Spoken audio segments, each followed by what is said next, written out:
Imagine that one day, a woman appears dressed in exotic clothes, speaking a language no one understands. She claims to be a princess who escaped from ruthless pirates.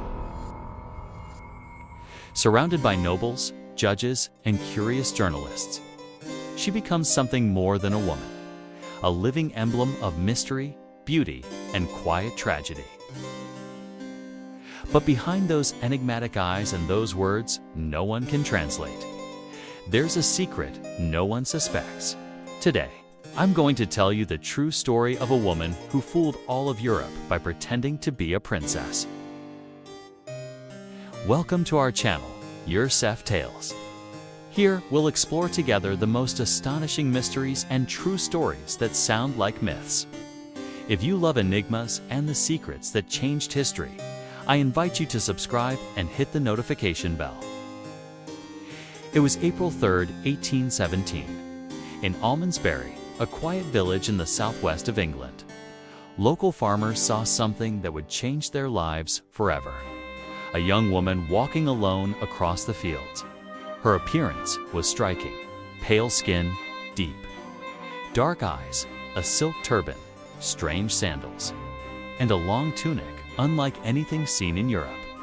They tried speaking to her, but she replied in sounds no one could understand.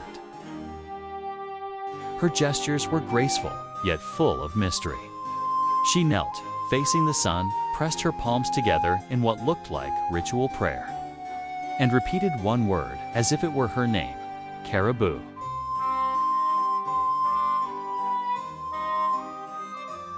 She carried no documents, no money, no luggage. No one knew where she had come from. Who was this woman? How did she get here? The mystery was just beginning. They took her to local magistrate Samuel Worrell. His wife, Elizabeth, was instantly captivated by the young stranger's gentle and serene presence. No one could understand her language until a supposed Portuguese interpreter named Manuel Ines stepped forward. After speaking with her, Ines revealed an even stranger story. Caribou was, in fact, a princess from an island called Javasu, kidnapped by pirates while praying in her royal temple. According to him, Caribou had jumped into the sea near Bristol, and after weeks of hardship, had wandered into Almondsbury. From that moment on, English high society embraced her as a true celebrity. Mistress Worrell hosted dinners in her honor. Letters describing her grace and strange customs were sent to newspapers, and stories of her dances and rituals spread like wildfire. The rumor was irresistible. England had discovered a real foreign princess, lost in its countryside. But Caribou didn't just tell a story. She lived entirely inside it. In the Worrell's garden, she crafted a small bow and arrows and showed surprising skill. At night, she prayed beneath the moon, reciting strange words and drawing mysterious symbols on scraps of paper. She claimed her religion forbade eating beef, surviving only on tea and vegetables. Her accent sounded completely foreign, unlike anything in England. Every detail made her seem more authentic. Even skeptics were enchanted by her calm presence. And the way she seemed to truly belong to another world. Could an imposter really fake it all so convincingly? Or were they truly in the presence of a real princess, lost far from home? Within weeks, Caribou was no longer a local curiosity. She was national news.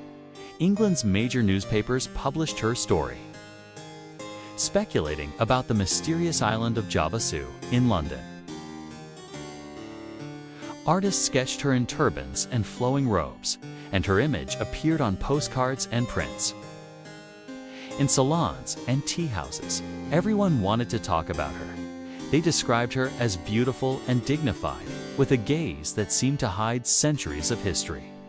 In an age fascinated by travel and the romantic East, Caribou was the perfect embodiment of mystery and adventure. But every lie has its limits. some began to notice small inconsistencies.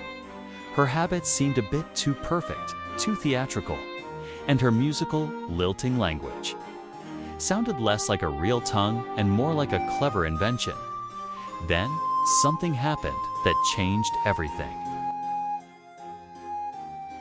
A woman named Mistress Neal, who ran a boarding house in Bristol, saw Caribou's portrait in the newspaper and froze. Just weeks earlier, she had hosted a young woman who spoke perfect English, asked many questions, and left an impression on her memory. Mistress Neal contacted the authorities. Magistrate Worrell ordered a deeper investigation. Soon, the truth was uncovered. Caribou was not from any lost island. She was Mary Baker, born in 1791 in Witheridge, Devon, the daughter of a poor cobbler. She had worked as a servant, traveled from town to town, and learned fragments of foreign words, which she mixed into her own invented language to create the character of Caribou. The entire story had sprung from her imagination. At last, the mystery ended. Caribou never truly existed. She was Mary Baker. No royal blood, no distant island, no hidden treasure. And yet, the most surprising part, Mary Baker never set out to steal money. She didn't ask for jewels or wealth, only food, shelter, and clothing. Perhaps what she really longed for was something deeper. To escape a life of poverty and become, even for a short time, someone who mattered. Someone seen, heard, and remembered. When the truth came out, many felt compassion rather than anger. They admired her cleverness, her courage to stand before England's elite and play the role so perfectly, even after being exposed. Mary Baker traveled to the United States, where she performed on small stages, still playing Princess Caribou.